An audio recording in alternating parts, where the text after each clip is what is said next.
सभी सम्मानित पत्रकार बंधुओं को मेरा सादर प्रणाम और आप सभी का हार्दिक आभार कि आप यहाँ पर पहुँचे।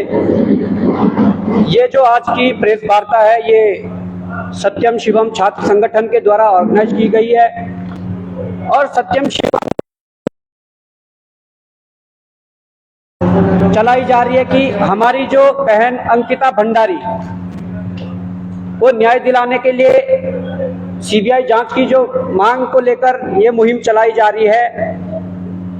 आप सबको अवगत करवाना चाहता हूं कि हमारे तमाम संगठनों द्वारा यहाँ पर उपस्थित सत्यम शिवम छात्र संगठन के संयोजक नरेंद्र शर्मा जी, हमारे दाहिने हाथ की तरफ बैठे हुए एनएसयूआई से अंकित विष्ट जी, हिमांशु चौधरी जी एनएसयूआई से, हमारे मनमोहन भाई सत्यम शिवम छात्र संगठन से और जितेंद्र पाल राठी जी संयोजक वंदे मातरम ग्रुप से और हिमांशु चौहान जी एसएफआई प्रदेश सचिव और गोविंद रावत जी, इन छात्र संगठनों ने और जय हो ग्रुप भी साथ है, अभी देरी से आ रहे हैं तो उनके आयुष मियाँ जी साथ हैं।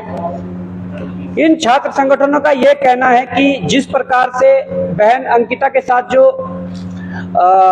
अत्याचार हुआ और उनके साथ दुराचार हुआ, उसके बाद उनकी हत्या हुई, तो कहीं ना कहीं उनकी सीबीआई जांच के लिए आज हम इस प्रेस वार्ता को कर रहे हैं और यह सीबीआई जांच के लिए जो मुहिम शुरू हो रही है, सबसे पहला कार्यक्रम बहन अंकिता के घर से तिरंगा यात्रा शुरू की जाएगी और तमाम संगठन उपस्थित रहेंगे। वहां से यह तिरंगा यात्रा पैदल तिरंगा यात्रा होगी और प्रदेश के सभी छात्र छात्राओं द्वारा प्रतिभाग किया जाएगा। यह तिरंगा यात्रा अंकिता भंडारी के घर से होकर श्रीनगर और अंत में आरोपी के रिजॉर्ट तक निकाली जाएगी।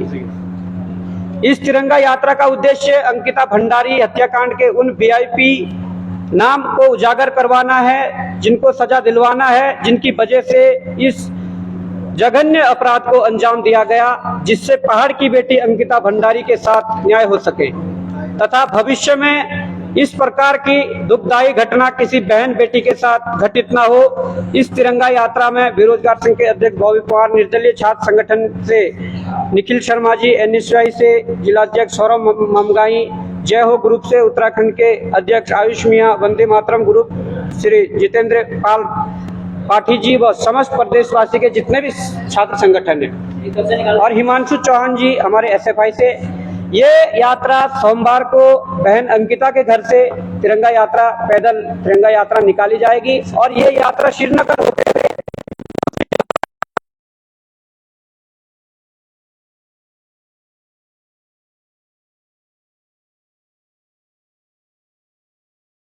आपने क्या एबीवीपी मिस कर लिया? एबीवीपी वाले इसमें नहीं हो रहे हैं? नहीं, इनवाइट किया था, शायद उनकी कोई सहमति नहीं बन पाई, तो बाकी छात्र संगठन साथी हैं, तो एबीपी ने वही है कि कोई जवाब नहीं दिया तो हम उसे मान लेते हैं कि बताओ सर। जैसे कि अभी हमारे अध्यक्ष बॉबी पवार जी ने आप सबको बताया कि जो हमारी बहन अंकिता भंडारी की न्याय की मांग के लिए जो एक हफ्ते का समय दिया गया था कि सीबीआई जांच हो इस मामले में, वो की नहीं गई थी, तो उसमें हम सोमवार से बहन अंकिता भंडारी के घर से एक तिरंगा यात्रा शुरू की जा रही है, जिसमें पूरे उत्तराखंड के समस्त छात्र संगठन, एनएसयूआई, सत्यम, जय हो और वंदे मातरम, तमाम छात्र संगठन इसमें प्रतिभाग करेंगे। और ये यात्रा सोमवार से शुरू होकर बहन अंकिता भंडारी के घर से श्रीनगर होते हुए और उनके जहाँ इस रिजॉर्ट में जहाँ ये गलत कार्य किया गया था, जिस रिजॉर्ट में अंजाम दिया गया था, रिजॉर्ट प्रांत में ये यात्रा का समापन होगा और वहीं से इस पूरे प्रदेश में बहन अंकिता भंडारी के लिए फिर से न्याय की मांग करेंगे सरकार पे। सरकार के द्वारा पूरे प्रदेश के छात्र छात्राओं के द्वारा इसमें प्रेशर बनाया जाएगा कि बहन अंकिता भंडारी को इसमें इंसाफ दिया जाए।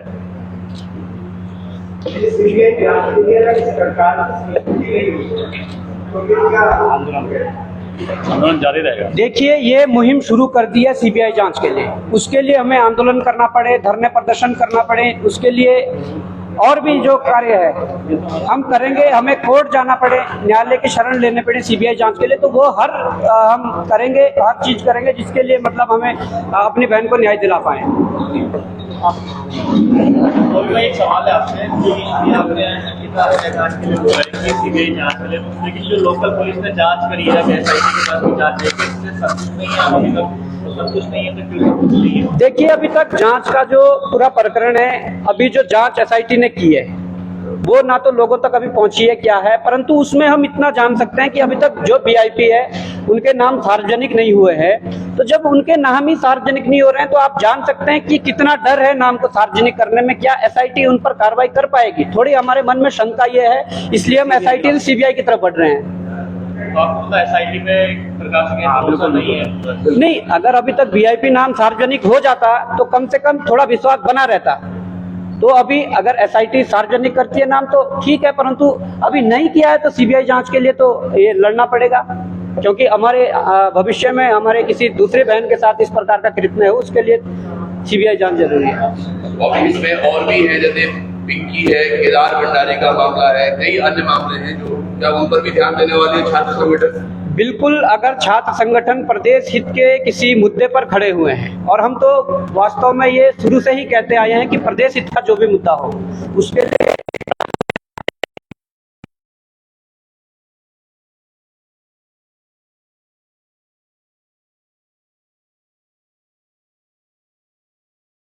अंकिता भंडारी को सीबीआई जांच की मांग उनके कर रहे हैं, तो कम से कम ये मुहिम शुरू हो गई है। आगे जो भी और मुद्दे होंगे सब पे लड़ा जाएगा। बॉबी कुमार जी, आप कह रहे हैं सभी छात्र संगठन एक साथ आए, आप इस बात को महत्व क्यों नहीं कर रहे हैं कि एबीपी को छोड़कर सभी छात्र संगठन एक साथ आए? क्योंकि एबीपी यहाँ कहीं दिख नहीं रहा है। देखिए, लोगों को दिखना भी चाहिए कि एबीपी से आपकी बात हुई है, ये नहीं हुई है, क्या कुछ हुआ है, थोड़ा बताइए। हमारे बीच नरेंद्र शर्मा जी बैठे हुए हैं, सत्यम शिवम छात्र संगठन के संयोजक है। उनके द्वारा भी हमें इनवाइट किया गया, चाहे बेरोजगार संघ को हो, चाहे वंदे मातरम ग्रुप हो, एसएफआई हो, एनएसयूआई हो या जय हो ग्रुप, जितने भी ग्रुप है, वैसे इनके द्वारा एबीपी को भी मैसेज पहुंचाया गया था। अब उनके द्वारा जब कोई रिस्पॉन्स नहीं आया है तो हम उससे मान सकते हैं कि शायद इस मुहिम से सहमत नहीं है, तो इसमें शायद प्रतिभाग नहीं किया होगा, ये मान सकते हैं। दबाव कह सकते हैं। अब देखो, दबाव, सहमति या कुछ भी कह सकते हैं, वो तो स्पष्ट वहीं से हो पाएगा। आप पत्रकार बंधुओं से मेरा निवेदन है कि आप जाकर उनसे बाइट लीजिए कि क्यों आप इस पे खड़े नहीं हो रहे हैं, तो वही शायद स्पष्ट हो पाएगा उसके बाद। लेकिन आपको लगता है कि ज्यादा जल्दी हो गया? इसने खुद बोला कि तक 10 दिन के अंदर वो चार्जशीट अभी जारी करेगी, 10 दिन का समय हमें देना चाहिए कि 500 पन्नों की चार्जशीट जारी होनी है। देखो, जितनी देरी होगी साक्ष्यों के साथ उतनी छेड़खानी हो सकती है, और साक्ष्य उससे उतने ज्यादा मिट सकते हैं। तो इसलिए अगर अभी तक फास्ट ट्रैक की अगर बात कर रहे थे सुनवाई के लिए, तो अभी तक वो भी नहीं हो पाया। तो शायद लग रहा है कि कहीं ना कहीं मामले को कुछ दबाने की कोशिश की जा रही है। और ऐसा क्या वीआईपी है कि बिल्कुल उसका नाम सार्वजनिक नहीं किया जा रहा है, क्योंकि ये तो केस क्लियर हो चुका है कि वीआईपी था जिसके लिए डिमांड हो रही थी, पर कौन था अब एसआईटी अभी तक नहीं कर पाई है, तो सीबीआई की ओर तो जाएंगे ही। एक सवाल और है, पूर्व मुख्यमंत्री का कोई ओएसडी भी है, ऐसी कोई जानकारी आप लोगों के पास में है या अभी ये देखिए, वो शायद मामला यूके एसएससी में भ्रष्टाचार का, जिसमें पूर्व ओएसडी की बात हो रही है, तो ये बहन अंकिता भंडारी के लिए है। पर उम्मीद करते हैं कि ये सारे छात्र संगठन भविष्य में सारे मुद्दों पर आकर लड़ेंगे और एक साथ होकर लड़ेंगे। वीडियो और वीडियो के लिए भी सीबीआई की मांग थी, लेकिन वो मांग भी अभी तक सीबीआई की मांग आप कर रहे हैं, तो आपको क्या लगता है कि ये पूरी हो जाएगी? देखिए, उसमें कोर्ट ने आदेश अभी करे हैं कि फिलहाल एसटीएफ अच्छा काम कर रही है। एसटीएफ यदि अभी अच्छा काम करे तो बाद में यदि एसटीएफ को हमें लगेगा कि एसटीएफ अच्छा काम नहीं करे तो हम उसके लिए फिर से कोर्ट जाएंगे। कोर्ट ने अभी मना किया तो कोर्ट से ऊपर हम क्या बोले, परंतु अभी एसआईटी पर डाउट है तो एसआईटी फिर सीबीआई की जांच अंकिता भंडारी वाले केस में होगी। मैं सभी को यहाँ पर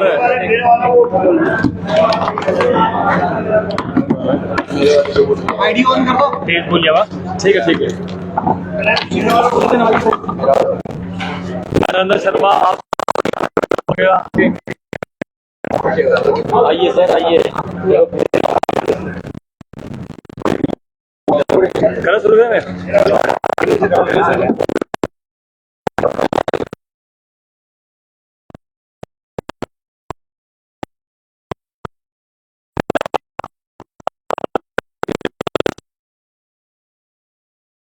एक जो छोटी सी मुहिम है, हमारी जो पहाड़ की बेटी है जो उसने दर्द झेला है, उसके लिए हमने एक मुहिम चलाई थी। हमने कुछ दिन पहले ज्ञापन भी दिया था डीजीपी के यहाँ पे, किसी एक हफ्ते का समय मांगा था हमने कि सीबीआई जांच की जाए। जो तथ्य छुपाए गए हैं उन तथ्यों को साक्ष्य जो भी वहाँ पे श्रीनगर, वहाँ पे ऋषिकेश में जो रिजल्ट में हुआ है वो अभी तक कुछ भी उजागर नहीं हुआ है। मैंने आग्रह किया, छोटे भाई अपने बॉबी पवार जी जो बेरोजगार संघ के अध्यक्ष है वो हमारे साथ खड़े रहे। एक पत्रकार साहब ने भाई साहब ने पूछा था हमसे कि एबीपी अभी खड़ी नहीं हुई यहाँ पे, मैंने उनको भी ज्ञापन दिया है, उनको भी जो अपने माध्यम से सूचना प्राप्त कराई है। निर्दलीय संगठन एक उनके द्वारा खुद कॉलेज में था, डीके शर्मा जी उसके अध्यक्ष, मैंने उनको भी सूचना दी है, किसी कारणवश वो भी नहीं आ पाए। जय ग्रुप वाले से हमारी बात हुई तो वो शायद किसी कारण पहुंच नहीं पाए, पहुंच रहे हैं। उन्होंने कहा कि हम आपके सहयोग में हैं। हमारे पास जितेंद्र बिष्ट जी बैठे हैं, जितेंद्र पाटिल जी बैठे हैं ऋषिकेश से, हमारे लिए वंदे मातरम जो है उसके संयोजक हमारे बीच पहुंचे हैं। छोटे भाई हिमांशु चौहान जी SFI से, इन्होंने भी कहा हम सहयोग करेंगे। हमारी मांगे सिर्फ ये थी कि अंकिता जो हमारी बहन है उसको न्याय के लिए हमने एक गुहार गई थी, हमने ज्ञापन भी दिया था, सभी लोगों ने किया। पूरा उत्तराखंड रो रहा है क्या सर ये दोबारा ये अपराध दोबारा नहीं हो पाएगा? अगर किसी के बाद जांच नहीं की, कार्रवाई नहीं होगी तो हर किसी के घर में या किसी के साथ भी हो सकती है घटना। हमारी बेटी थी, हमारी बहन थी, उसको न्याय मिलना चाहिए। हम इस सीबीआई जांच के लिए इसको हमने जो कदम उठाया, हम पैदल यात्रा करेंगे। हमारा ना कोई ऐसा किसी को परेशान करने का उद्देश्य रहेगा। हम अंकिता के गले शुरू करेंगे श्रीनगर होते हुए, और जो उसका जैसे कहा जाएगा जिसने न्याय घृणा वाला जो अपराध किया है उसके जो रिजल्ट है ऋषिकेश तक, वहां तक यात्रा हमारी रहेगी। और उसके बाद भी नहीं होगी तो हम सभी संगठन और से भी जो प्रदेश के लोग हैं हम उनसे भी बात करेंगे कि बहन को न्याय दिलाने के लिए सब हमारे साथ खड़े हों, एकजुट हो गए।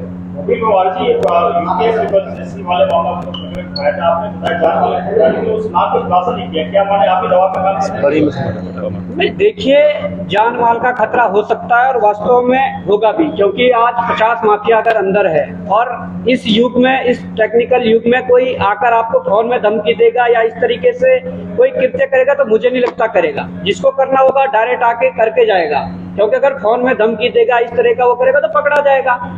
आजकल टेक्नोलॉजी इतनी है, जिसको करना होगा वो सीधे आकर करके जाएगा। तो सरकार को इस ओर ध्यान देना चाहिए कि भाई टेक्नोलॉजी के इस जमाने में कौन ऐसा कृत्य करेगा कि वो पकड़ा जाए। सरकार को थोड़ा सुरक्षा की दृष्टि से देखते हुए